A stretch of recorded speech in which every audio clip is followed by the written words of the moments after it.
Très chers amis, bonsoir à vous tous. Nous espérons que vous avez passé un bon week-end et c'est toujours un plaisir d'être avec vous ici dans cette émission à la recherche de l'amour. Et l'objectif, bien sûr, est de toujours vous apporter des éléments qui vont vous aider. Parce que lorsque nous parlons de mariage aujourd'hui, mariage rime avec félicité. On imagine, lorsqu'on parle de mariage, on imagine des personnes heureuses. Et on voit plein de choses, hein, Monique. Bonsoir. Et bonsoir à vous tous. Et aujourd'hui, personne ne se marie en pensant au divorce. Personne ne se marie en pensant à la séparation. J'ai jamais vu quelqu'un qui dit « Ah, je me marie aujourd'hui et dans un an, je vais me séparer ». Non, comme on dit, c'est jusqu'à ce que la mort nous sépare. Et les personnes sont sincères lorsqu'elles prononcent ces paroles, lorsqu'elles s'engagent dans le mariage. Mais le manque de certains éléments apporte malheureusement beaucoup d'échecs dans les mariages. Oui, manque des éléments ou parfois la personne, elle est remplie des éléments qu'il ne faut pas.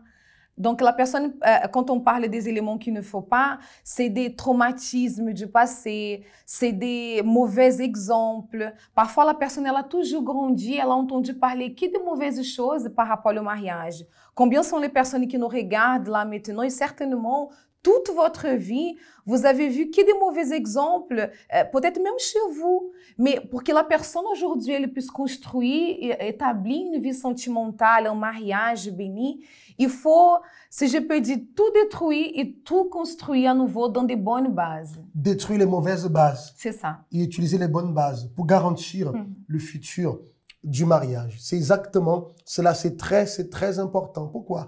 Parce que tellement de personnes souffrent, tellement de personnes sont détruites. Et nous vous disons toujours, il y a une solution. Vous qui nous regardez en ce moment, peut-être votre mariage est un véritable chaos. Un véritable chaos. Mais cela peut changer. Peut-être sentimentalement, vous êtes une personne, je dirais aussi par terre. Tout cela peut changer. Nous croyons. C'est la raison de cette émission. Nous allons nous préparer à voir déjà notre premier spot. Et on va revenir tout à l'heure parlant plus au sujet du mariage dans le thème de ce soir. Thérapie de l'amour. Venez chaque jeudi assister à une conférence exceptionnelle.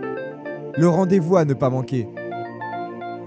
Le seul endroit où vous connaîtrez ce qu'est l'amour intelligent.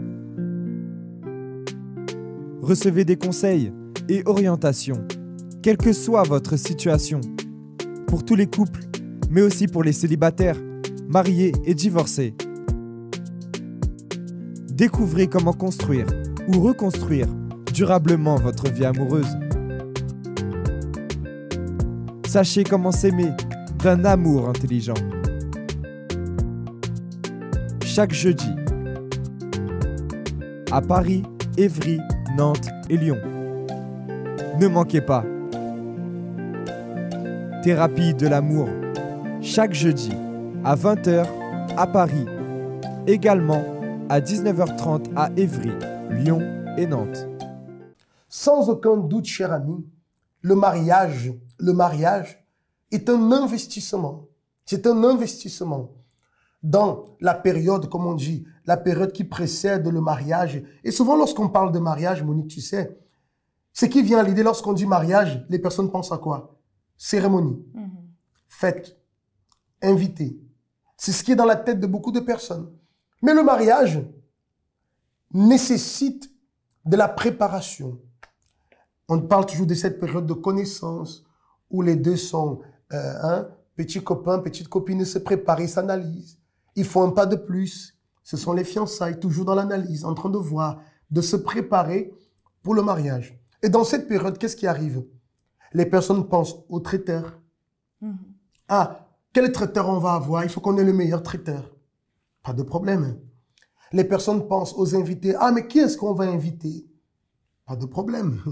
Les personnes pensent à la salle. Ah, il nous faut une salle, une belle salle, etc. Ils investissent. Ah, il nous faut la limousine. Il nous faut la Mercedes, la BMW. Ça veut dire, les gens investissent, mettent de l'argent de côté. Souvent, des personnes font même des crédits. Ce qui, je considère un peu erroné pour une célébration. Mais bon, chacun fait un peu comme il veut. Mais les gens se préparent. Pourquoi? Parce qu'on pense au jour du mariage. Ah, le jour du mariage. On met toute la force. Il faut que tout soit parfait. Il faut que tout soit nickel. Bon. il n'y a pas de mal à cela, n'est-ce pas? Oui, oui. Bon, tout le monde rêve à avoir un mariage presque parfait ou parfait même. Mais, comme tu as bien dit, ça, c'est pas que cela c'est erroné. Mais le problème, c'est qu'on voit que la plupart des gens investissent plus à ces choses-là qu'après. La personne, elle fait tout cela, mais quand, après que la cérémonie finisse, parce qu'il y a tout cet investissement-là pour une seule nuit. Exactement. Pour des petites heures. Mais après que la personne, elle rentre chez elle avec son conjoint, c'est là où le mariage va commencer vraiment. Et que parfois, la personne, elle ne sait pas quoi faire. Ouais, et c'est ça. Parce que les personnes se sont tellement focalisées. Tu sais, Monique, parfois, et c'est pendant 2 ans que la personne se prépare. Elle attend le jour du mariage. Le jour du mariage. Et c'est ça le problème. Les gens disent le jour du mariage. Les gens, ils devraient dire les années de mariage. Ils ont dit le jour du mariage. Donc, tout le focus, toute la force est mise pour la cérémonie, célébration, aller à la mairie, aller faire les photos dans le jardin, la réception des invités, la voiture, enfin tout. Comme on dit, tu as dit tout à l'heure, c'est pas erroné. C'est pas erroné. Mais c'est là parfois le focus des personnes. Mais le mariage ne commence pas là. C'est pas ça le mariage. On va dire ça, c'est une cérémonie, une célébration, une fête de mariage. Parce que le mariage, parce que cette fête-là, elle est célébrée lorsque les personnes ont déjà devant la famille, tous ceux qui font à l'église, qui viennent chercher la bénédiction divine dans le mariage. Voilà, on célèbre cela. Ils célèbrent cela, se réjouissent que ces 2 personnes s'engagent. Mais c'est là que le mariage commence. Parce que le mariage, comme on dit mariage, c'est une union. La vie à 2 commence à partir de cet instant. Mais malheureusement, beaucoup n'ont pas investi pour ce moment. Bon, tu as déjà parlé le thème de ce soir, qui c'est le mariage, c'est que le début. Et effectivement, c'est bien le jour de mariage avoir toute cette, comment on peut dire, célébration organisation. Et tout ça. Mais il faut aller dans cette célébration, en ayant en tête une chose, ça c'est que le début de tout. Parce que malheureusement, ce qui se passe, c'est que la personne, elle va dans la célébration, le jour du mariage, mais c'est comme si tout est fini là. Elle pense à ce jour comme étant la fin. On s'est préparé pendant tellement de temps. J'ai conquéri. J'ai conquis. Tout est conquis déjà. Voilà. Elle arrive à ce moment-là, elle dit, la célébration s'est bien passée, les gens ont aimé. Il y a parfois le livre d'or, oui, votre célébration était merveilleuse. Et les personnes envoient leurs souhaits, on vous souhaite d'être heureux, etc., etc. Mais d'accord, mais les souhaits ne vont changer la vie de personne. S'il n'y a pas eu d'investissement, et il y aura la catastrophe. Alors les personnes arrivent à ce moment-là, la fête est finie, les gens ont bien aimé, tout s'est bien passé comme on a prévu. Tout est bien. Tout s'est bien passé comme on a prévu. Mais et après? Et après? Ils n'ont pas préparé l'après. Parce que c'est maintenant que la vie à 2 commence. Et là commencent les premières difficultés. Les imprévus. Les imprévus, les premiers désaccords, les défauts de l'un, de l'autre, sont des choses pour lesquelles ils ne se sont pas préparés. C'est là que tout devrait commencer, où il devrait avoir un fort investissement, mais les gens sont au repos. Ils se disent, non, on a tout fait déjà, tout s'est bien passé, et rentre un peu ce qu'on parle souvent. Les personnes entrent un peu dans ce système de se conformer. Ils conduisent les choses comme ça. Et là arrivent les catastrophes, les premières déceptions, les pleurs. On dit déjà, j'aurais pas dû me marier. Commence à regretter. Et cela maintenant, ça s'enchaîne, jusqu'à malheureusement, on voit les personnes qui arrivent au divorce. Oui. Et certainement, il y a des personnes qui nous regardent en ce moment et qui, peut-être ça fait déjà des années que la personne elle est déjà dans un mariage comme ça et la personne elle ne sait pas quoi faire. Alors, il faut tout recommencer. Même si elle est déjà avancée, vous êtes déjà engagé. Mais ça fait 15 ans que je suis marié. Mais c'est parce que 15 ans, elle a avancé, les années sont passées. Mais le mariage n'a jamais commencé. Donc, elle peut commencer à se préparer. Elle peut commencer à voir, comme on dit toujours, l'analyse. On a parlé de ça une fois. Analyser l'autre. Je ne connais pas l'autre personne. Je n'avais pas prévu ci, je n'avais pas prévu ça. Commencer à analyser qu'est-ce qui manque et de faire le travail comme un célibataire finalement. Bien qu'ils soient dans le mariage, mais de faire le travail comme un célibataire. Pourquoi? Pour ne pas perdre ce mariage. Comme on dit, tout peut être sauvé. Si vous avez la disposition de lutter, vous avez la disposition de vous battre. Et on dit toujours, on vous invite, participez avec nous à la thérapie de l'amour. Venez participer parce qu'il y a une solution pour votre vie. Parce que pour celui qui croit, Monique, pour celui qui est déterminé, tout peut changer aussi. Oui, tout peut recommencer. Si la personne elle a un mariage qui peut-être il est détruit, la personne elle pense même à tout laisser tomber, ne faites pas ça. Venez Venez, comme tu dis souvent, donnez-vous cette opportunité de changer la situation. Et tu sais, Isaac, la plupart des problèmes dans les mariages, c'est parce que les personnes, elles ne se connaissent pas. Elle est dans le mariage, elle connaît. Elle sait, ça c'est mon mari, voilà. Mais elle ne sait pas, elle ne connaît pas ce qui va à l'intérieur de l'autre personne. Et parfois, la personne, elle peut même la paresse de commencer à connaître la personne, voilà, de s'intéresser. Donc, il faut vraiment, si la personne elle a cette disposition, alliée, associée avec la foi, certainement la situation, elle peut changer. Pour cela, nous allons voir en ce moment encore une expérience d'une personne qui participe de ces conférences et qui est en train d'être aidée à travers le travail qui est réalisé. À tout de suite. Moi, quand je suis arrivé à la thérapie de l'amour, personnellement, je ne croyais plus à l'amour.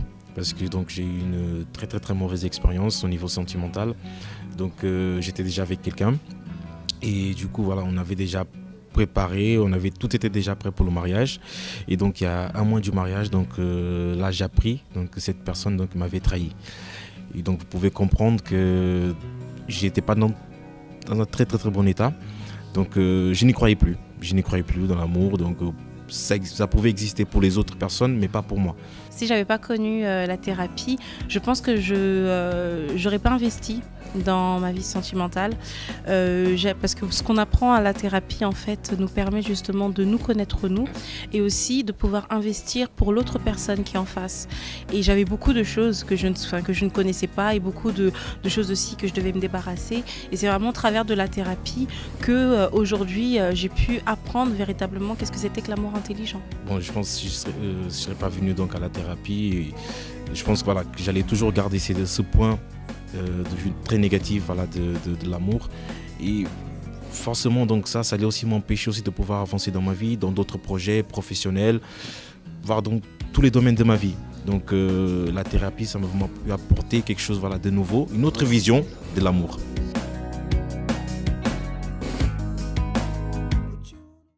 C'est pour ça qu'on voulait s'adresser, n'est-ce pas, aux célibataires. C'est pas erroné que vous rêvez d'avoir un jour spécial, le jour de votre mariage, mais ayez en tête cela. La fête du mariage, toute cette cérémonie, c'est un seul jour. Le mariage, il commence vraiment après.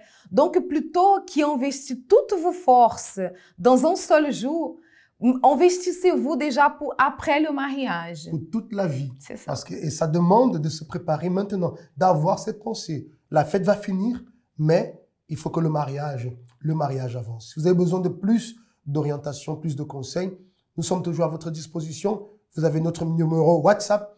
Vous pouvez nous envoyer vos questions par écrit et même par audio. Vous pouvez le faire. Nous sommes à disposition pour pouvoir vous aider. Et si la question que vous nous posez, nous voyons que ça peut aider aussi d'autres personnes, alors on va faire par rapport à cela un sujet ici dans l'émission pour pouvoir apporter cet éclaircissement. Voilà. Que Dieu vous bénisse abondamment. Nous nous retrouvons ce jeudi. Ne manquez pas, ici à Paris, comme à Évry-Couronne, à Nantes et à Lyon, ce travail de la thérapie de l'amour. Vous avez nos coordonnées pour avoir plus d'informations. Passez une très bonne soirée et à très bientôt.